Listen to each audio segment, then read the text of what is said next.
Баршаңызға сәлем, құрметті менің оқырмандарым. Бүгінгі видеода жаз айларындағы мәселелердің бірі шыбындармен күресу жайлы болмақ. Видеоны соңына дейін қарасаңыздар, бірнеше әдістермен бөлісетін боламын.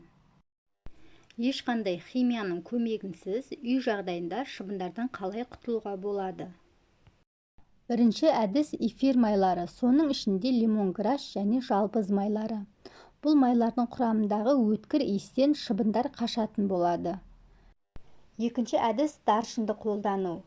Кәдімгі ас үйде қолданылатын даршын, яғни корицаны пайдалану.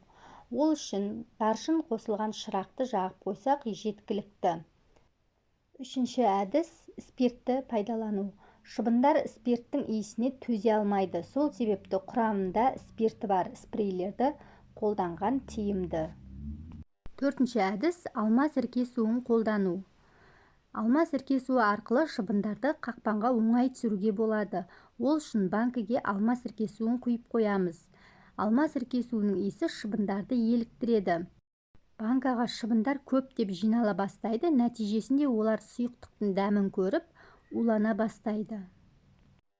Енді өзімнің күнделікті қолданып жүрген әдісімен бөлісе кетейін. Шыбындармен қалай күресеміз? Жаздың күні көбінесе далаға шай ішкенді жақсы көреміз.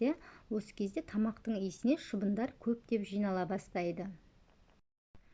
Бағана айтып өткеніміздей, біз эфир майлары, жалбыз эфир майларын қолданамыз дедік. Біздің аулада осындай жалбыз өседі. Бұл жалбыздың иісіне шыбындар, құмырсқалар жоламайды.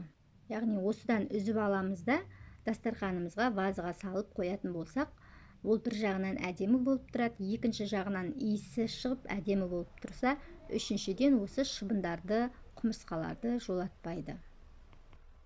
Осы видеода аталған әдістердің біреуін қолданып көріңіздер. Видео пайдалы болды деген үміттемін. Барлығыңызға сәттілік.